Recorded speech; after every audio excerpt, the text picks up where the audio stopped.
Hello, how you doing? Good to have you here again. Okay, so is conflict in homes abnormal? Is it okay to have some form of disagreements? Very, very okay. It's very normal to do what? To have conflicts at home. It also helps us to do what? To get to know each other better and to understand, because we disagree to always what? Agree. So conflict in our homes is very, very normal. You don't have to fret. But when there's a problem is when you let that conflict to linger on. That's when it needs to be checked. So today we would be looking at a very, very sensitive topic that is almost like very common in our homes, which is what? Family conflict. So we're looking at family conflicts today. So sit back, relax. You're going to be learning a whole lot today. Now, before we proceed, we're going to be looking at some of these things that you would get familiar with in the course of this lesson. Now, at the end of this lesson, you should be able to do what? Define family conflicts. You should be able to explain the causes of conflicts in the family. And also, you'll be able to state the negative result of conflict. Yes, conflict do have negative results, so you need to know about that. And also, you'll be able to outline the guidelines in conflict resolution. For every conflict, there should always be what? A resolution. You have to come to terms to what your disagreement is all about. And also, you'll be able to describe ways of resolving conflicts in the family. Okay, so sit back, let's continue. Now, conflicts are very normal, like we said earlier. They're very normal and it's usual. It's common in families, in our homes. When you relate with people, you're bound to do what? Disagree. And then, of course, when you disagree, you have to agree at the same time. Now, everyone argues with someone from time to time. At some point, you get to argue because, your views are different. You don't share the same opinions. So it's okay to argue from time to time. Now, conflicts are not bad. So they're not bad. They help us to understand people better and to make and air our views and make our points to be what? Valid. Now, through conflicts, people disagree and do what? Move to better solutions and take better action. So when you disagree, you now come to terms. You tend to understand this other person better, and then you do what? You move towards better action to see that everything works fine and everything is okay. Now, what is the meaning of conflict? What can we say conflict is? Now, conflict can be defined as a struggle between two or more people who disagree. Now, it could be two persons, it could be more people that do what? That disagree. They don't agree as per what is obtainable or what shouldn't be and what should be. So now, when people disagree, it is said to be what? Conflict. Okay, now that struggle may be verbal, it could be physical, or even both. Now, verbal conflicts would include you using words that are not too nice. Use words like very bad words that could get your other party very, very angry. And when you use verbal, and then from verbal, what happens? You tend to go physical, where you're going to use your fist and you're going to be fighting. Now it's not okay. When it goes from verbal, people just quarrel, and then physical, they have to now fight. So it's not okay. So all these can result to what? Conflict. When people disagree, they tend to use words that are not good, and before you know it, they tend to go physical and get to fight. Now, what are the possible causes of conflict in families? Now, we're bringing it to families because, family is the smallest unit in the society, and then families would always have conflict. Now, because this person is your brother, your sister, siblings, neighbors, whatever it is, parents, now you're bound to have conflict. There are no restrictions when it comes to what? Conflict. Now, some conflicts are not serious, okay? Now, you cannot even really tell how it began. You just wonder what really caused us to be arguing. It might be something as pleasing as changing the TV channel, and very little things that you can't even imagine that would have been made so ambiguous and cause families to have conflict. Now, you can't really remember most of these conflicts that really happen at home, and all theirs can be very serious, okay? Now, they have serious causes ranging from different things that would have caused this conflict, okay? Now, we're going to look at what can cause conflict as we progress. So it doesn't matter whether you were able to explain what happened or something really caused the conflict. We're going to learn more and how to do or to learn to cope with some of these conflicts as we progress. Now, one of these conflicts, the causes of conflicts, is what? Sensational curses. Now, any situation that dissatisfies people can cause conflict. For instance, in families, when parents show more attention to a child and neglect the others. Now, this can be referred to as sensational curses. Now, when a parent or parents show a special attention or give special attention to a child, now the other siblings will tend to get jealous, they'll tend to feel unloved, they'll feel like, okay, they are not shown much love as their other siblings. So this can cause conflict. Okay, so it's advised that parents should not do what? Shouldn't have favoritism. They shouldn't have favorite child. Every child is special. Mommy and daddy would have to do what? Show that every child is special and not to pick sides and not to pick one as being more special than others. Even if it's glaring, you don't have to make it known or you don't have to say it to the hearing of the children. So this can cause what? Rivals in family. And mostly this is one major thing that causes what? Conflicts in families, because children feel mommy loves the other more than the other, or the both love more one sibling more than the other. Now, another one is when a husband fails to give the wife money for housekeeping. Okay, this is one other major source of conflict in families. Now, when the breadwinner is not meeting up to his responsibilities of taking care of the family, his wife, of course, there's going to be conflict because the wife would always want to speak out. But if there's understanding, of course, that can be managed. But these are one of the causes of conflicts in a family, when the husband is not able to do what? To meet family needs. Because, of course, to run a family costs money. So, and then when you're not able to do that, conflicts will arise because needs are not met, money is needed, and a whole lot would actually go wrong. So these can cause what? Conflict. Now, when children disobey their parents, these two can cause what? Sensational conflict. Now, as children, it is very, very okay and it's obtainable. That's your first rule, to do what? To obey your parents. So when you don't do that, then conflicts, of course, would arise because nobody will want to take your act of not listening or disobedience lightly. Nobody would. So that will cause conflict. Mom would always talk about it, daddy would always talk about it, and then for you, you'll be like you're doing too much and nobody's appreciating it. So it's going to cause what? Conflict. So all of these are categorized under what? The sensational what? Curses. Now, another one we have is personality different. Okay, personality difference is that no individuals are the same, not even twins, not the ones, in the same womb coming out. They're not the same. So you cannot be the same as your elder brother, your younger brother, and any other person. So individual differences is always what? There. People are not the same. So you cannot say we're the same even if we're siblings. So individual differences arises from what? Hereditary and what? Environment. Now, these behavioral patterns can bring about conflict in family. Now, your likes and dislikes are not mine. So, of course, we're going to what? Disagree. Our personalities, there's some things I like and you don't like them. There's some things I wouldn't want to be involved in, and that's what you like. So, of course, we won't agree. And this can cause what? Conflict in the family. So another cause of conflict is power struggle. Now, conflict can occur when people need to be in control of power.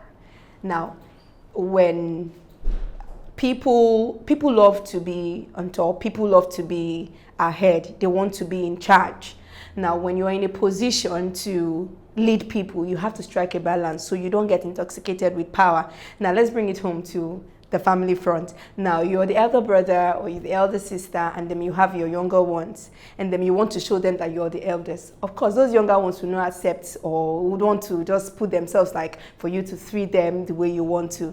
You have to strike a balance to be their head and not to boss over them and lord over them. So, power is the ability to influence other people. When you do that, now when you have when you are in a place of authority, or you have the position to influence people, you should use it positively, not negatively. Don't try to be dominant. Don't try and dominate people. Don't try to make them feel less of themselves, because when you do that, of course, people are not wired to keep quiet and not revolt. When people revolt, of course, there's bound to be conflict. So you have to be able to do what? Strike a balance with that, so you don't get too power intoxicated. Now, let's look at the negative results of conflict. The negative results of conflict. The first one we have is negative emotion arises, such as anger, frustration, fear, pain, humiliation, sorrow, bitterness.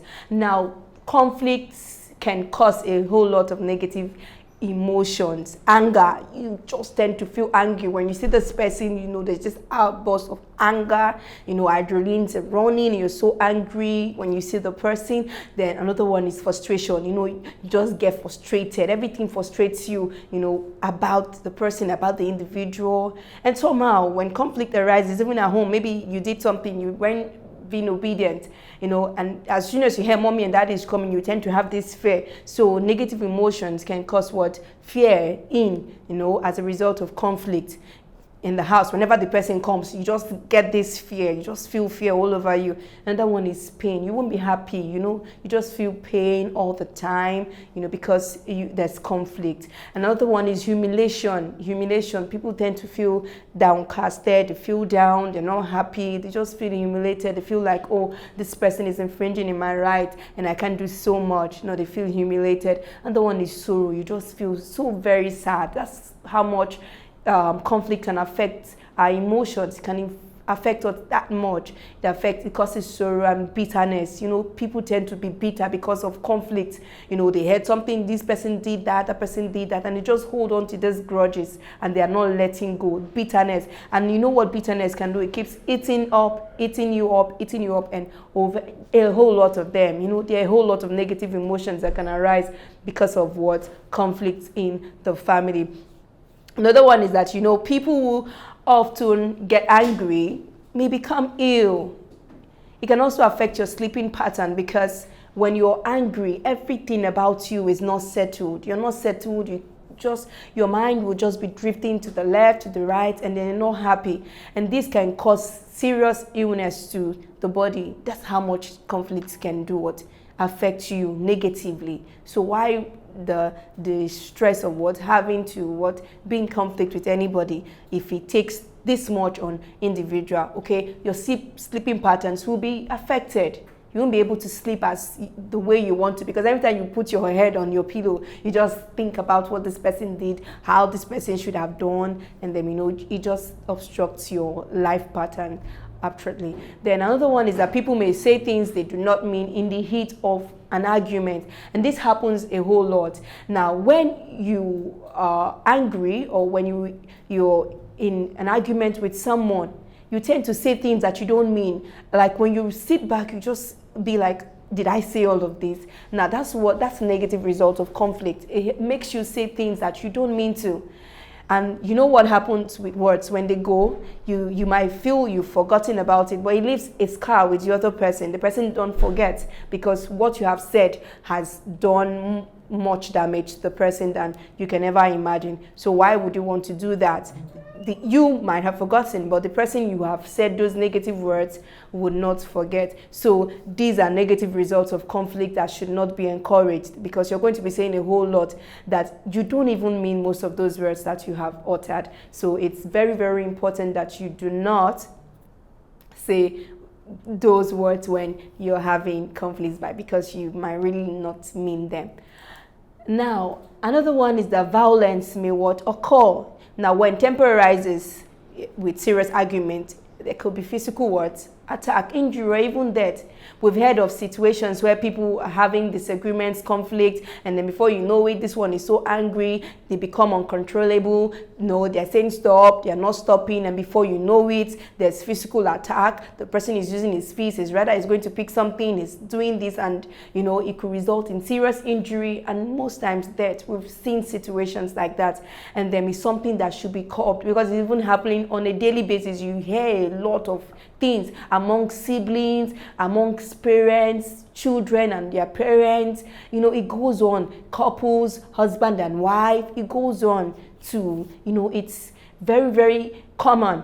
So when you are the negative result of conflict, it could result in violence, and this can be deadly most of the time.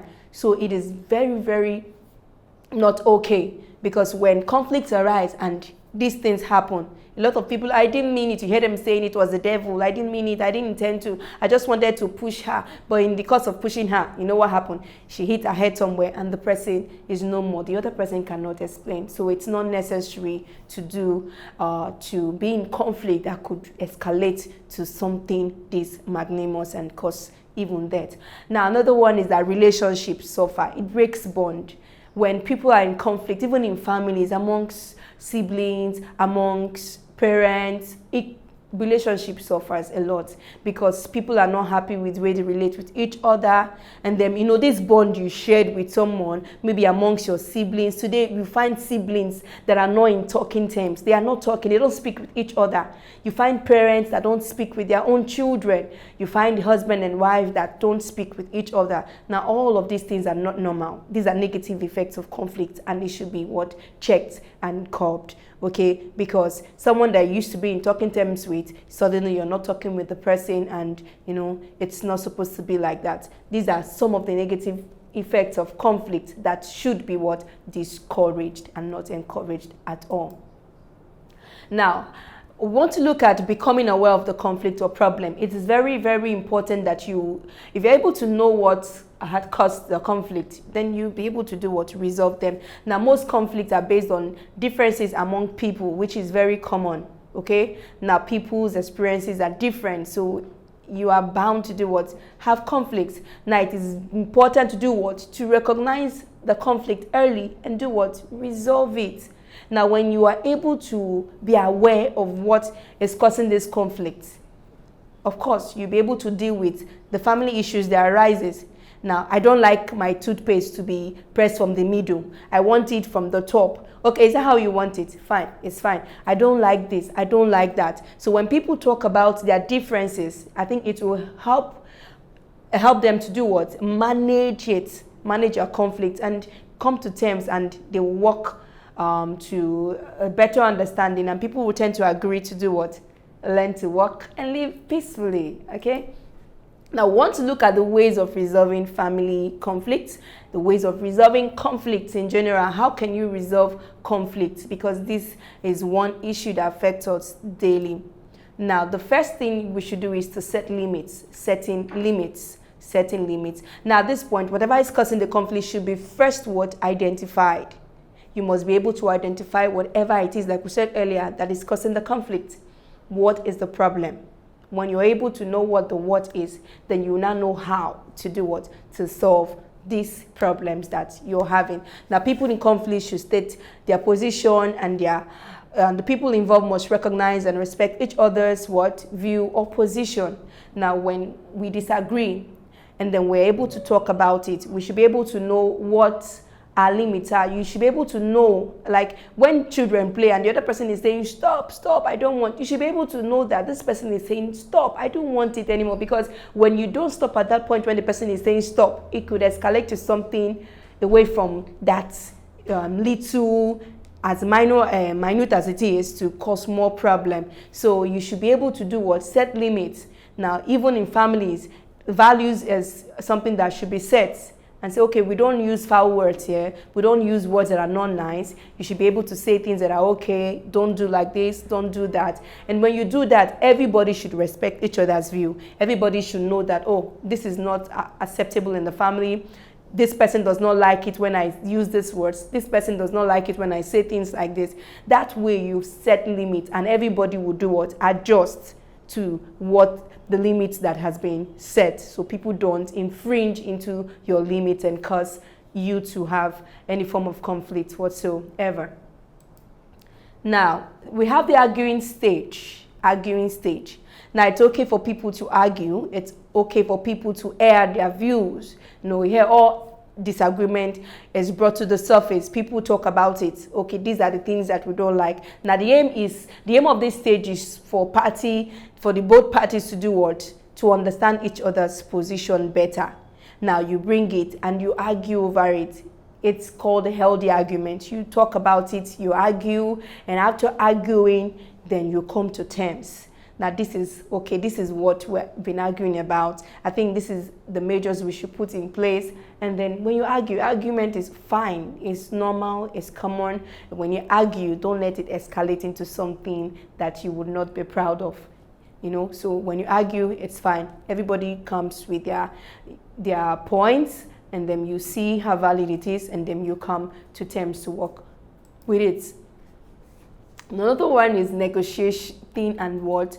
Compromise. Negotiating and compromise. This is very, very, very, very key in conflict resolution. Now, here suggestions for possible solutions are made. You bring suggestion. You bring ideas. Okay? Now, at the end of it all, you're going to be coming to a solution that is satisfying for both parties. Now, both parties will be able to say, okay, this is what we have been arguing about. This is what we have been talking about. We have set limits. We have argued over it. Now, let's come to a compromise. Let's negotiate. How can we make this thing work better? As a family, how can we resolve this issue of conflict that has been arising as couples, even in schools? You negotiate, and then you come to a compromise where you can now come to terms to how you want the relationship to be handled, how your siblings should relate with each and every one of them. So you come to terms. This is very, very key in conflict resolution. Now, another one is following up. Now, this is the final stage in conflict resolution. After people had argued, after there's issue and all of this, you come to the following up stage, whereby you keep following up. Hope we're good, we're not breaking boundaries, we're not crossing our boundaries, we're not doing the things that are not okay, and then everything is fine. You just keep going on and on like that. Now this means putting disagreement behind. You're saying, okay, I forgot about all you said, I'm forgiving you, and then we're moving on, and then things are going to get better, and then we're not going to be arguing, we're going to be living peacefully. Now, this is the final stage.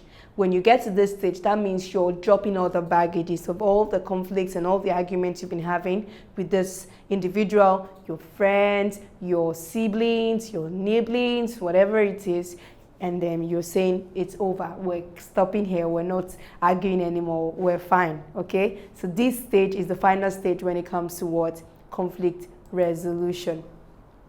Now, let's look at some important guidelines in conflict resolution. There are some things you need to know when it comes to conflict resolution. Now, the first one is use words, not fists. Use your words, not your fist. A lot of people are very quick to use their fist, and that is very wrong. You're having an argument, for crying out loud, which is normal. The first things first, you should not say, okay, come, let's fight. Let's, using your fist, let's do this. Let's express ourselves. If you know you're man enough, come, let's fight. No, use words. That's why God gave us words. He wants us to use our words. Talk about it. Communicate. Let the person know where the person had erred. We're not animals. We don't have to fight. Animals cannot express themselves. They don't know how to express themselves. So they fight to express themselves. As humans, we use our words. So you should be able to express, talk, say what the problem is. If you don't say, the other person might not know what the problem is. It might be something the person would have been able to adjust. But if you don't say it, the person would not know. So it's always advisable, use your words. For children, use your words. If you have issues with mommy and daddy, tell them, you can call mommy and daddy, okay, this thing you're doing, you did it like this, I didn't like it. Use your words rather than throwing tantrums and acting in an unruly way that doesn't make you look too good. Another one is take a decision to resolve the conflict peacefully. Take a decision. Now it's okay to do get angry, but you have to come to terms to do take a decision to resolve, to come to terms, to say, okay, fine, let's really look at ways to make peace. let's look at ways to make peace, because you can't be carrying this thing for a whole long period. You have to look for ways to make peace. Now, another one is to try to talk in a place where other people would not distract you or interfere with your efforts. Now, this involves when maybe it's a third party, and then maybe even in families, maybe you need to talk to mommy and daddy after you've done something wrong. You can just say, go to mommy and daddy's room. Say, mommy and daddy, please, I need to talk to you. Okay, I'm sorry about what happened. This happened. It wasn't intentional. You talk about it. You won't have to do it where your other siblings will be there and they'll be laughing and making fun of it and making it look like it's not serious. Okay, you have to choose a place that is convenient and comfortable for you to express how you feel, and then talk about it, and possibly say you're sorry where you were wrong, and then make peace. Another one is that when you talk, take turns. This is very, very important. Don't overcloud or dominate the talking. When you are actually into conflict resolution with the other person, don't dominate the talking. Don't keep talking and talking and talking. The other person has something to say too, So when you talk, take turns. Let the other person air the view, but this thing you did, the person says, okay, and then you do what you come to terms. Don't be the one talking and talking and talking, because the other person too is angry while you're angry. So you should be able to do what? Take turns while you're talking with the person, so you can actually do what? Make peace and come to terms and agreement to whatever the argument is, and then make a peaceful resolution. Okay, another one is use active listening and keep an open mind. Now, when you're on your way toward making peace, you have to keep an open mind. Don't use what you know about this person to, and be listening. Say, okay, I know you're always troublesome. You won't do this. I know you don't mean what you're saying. So you have to have an open mind. You have to listen. Don't judge people based on what you know about them. Don't say, okay, you keep saying this. People say that a lot. How many times have you apologized? You're just saying it. I know you don't mean it. Now you have to have an open mind. Change is the only constant thing. Maybe at that point in time, the person might really mean what they are saying to you. So you have to keep an open mind. Listen to them. Don't listen because you want to respond to them in a negative way. Listen to them because you want to respond to them in a positive way to make peace, okay? It's very, very important. Another one is show respect to the other person, okay? And the other person would do what we call respect from you as well. So when you're on your way to, you don't have to be, showing up this attitude thing, acting up and making the other person feel like it's less appreciated and all of that. You have to show respect to the person while the person does what? Show respect to you at the same time. So respect is paramount. Respect is reciprocal. When you respect people, people will respect you as well. So you have to respect people so you can be accorded the same amount of respect that you have given to the other party. So it's very important in conflict resolution. Another one is what? Control your voice. Now, in as much as when you're arguing, there's this tendency to want to scream and shout, you have to be intentional. You have to control your voice. Now, in the heat of arguments, people want to scream and shout to express their own views. They want to be heard because they are so angry and they want you to really hear what they have to say. So in the course of this, you have to do what? Be intentional. You have to control your voice. Don't get so angry to the point where you have to be screaming and shouting. You have to calm down, take it easy, and then express yourself while you're on your way to making peace.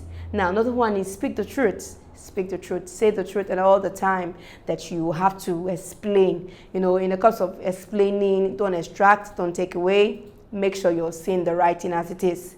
Let people, the other party, understand where you're coming from. Don't try to exaggerate. People do this a lot. Try to find a pity party to make people feel they are the ones that are innocent, and make the other party look like, oh, you're the lying person. Now, so you have to speak the truth. You have to make sure you're saying the truth, because you're not here to pat claims and all of that. You're trying to make peace. So you have to be intentional. Speak the truth while you're airing your view and making your point. Another one is control your tongue. You have to control your tongue when you're expressing yourself. Don't say it as you feel it. I'm just saying my mind. You don't have to say your mind. We know that what is in there is not so good. So you have to do what? Control your tongue. Make sure you're using the right words. Don't use insultive or abusive words while you're on your way to making peace. Make sure your tone, your composure, it's very okay.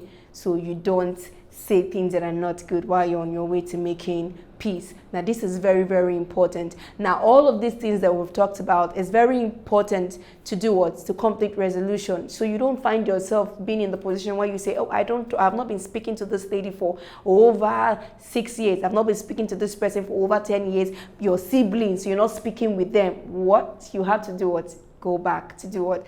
Conflict resolution. You have to talk about it. You have to make peace. Now, all these things are normal, but when you don't make peace, that's when it becomes abnormal, okay? So you have to make peace and then let peace reign, because peace is the paramount thing when it comes to what? Conflict resolution. Now, let's go to Examguide and look at some questions on what we have talked about today.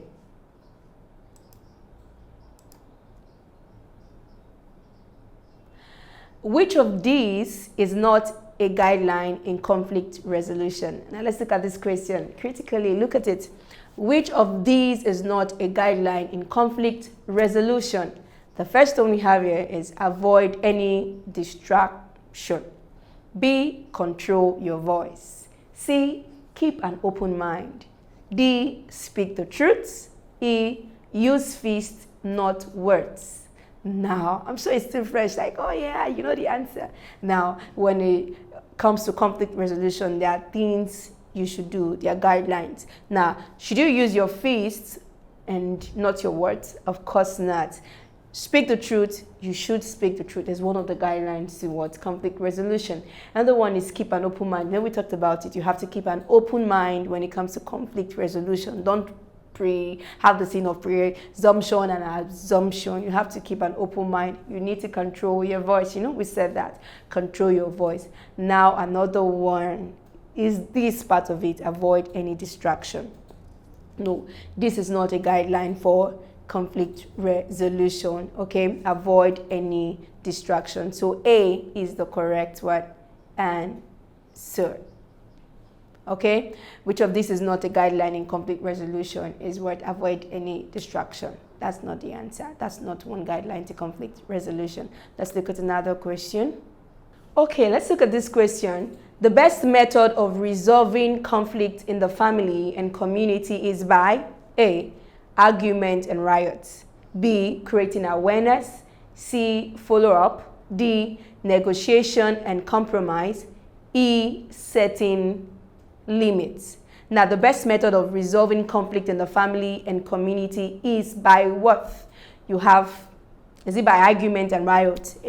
I'll not agree type of scenario, and people argue and then there's riot, placards and all of that. Is that a best method to resolve conflict? Of course not. Creating awareness, is that one way to resolve conflict? Okay, another one, we have follow-up. Then D, we have negotiation and compromise. E, setting limit. Now, this question says in the family and community, okay? Now, the best method. We have some methods here that are listed out here. So now we're asking for the best method. Setting limit is one method, remember? Follow-up is one method, remember? Then creating awareness is one method. Negotiation and compromise is one method. And if you remember very well, we talked about the final stage of what? Conflict resolution. Now, the best method of resolving conflict in the family and community is by what? Negotiation and what? Compromise. You must come to terms, you must negotiate, and then you come to what? A compromise where you accept what is acceptable. So the correct answer here is D, negotiation and what? Compromise. Okay, this is the best method of resolving conflict in the family and community, by negotiating and what? Compromise. Okay, let's look at this question.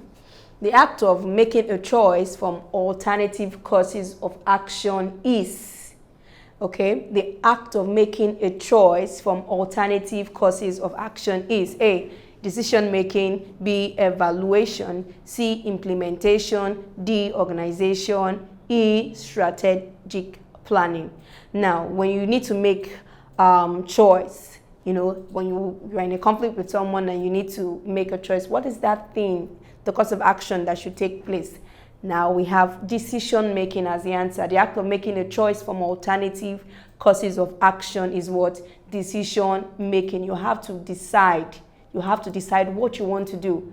What should I do and what should I not do at the point in time? So decision making is the choice from what? Choosing from alternative and making your taking action when you have to make a choice. Now decision making is the correct answer.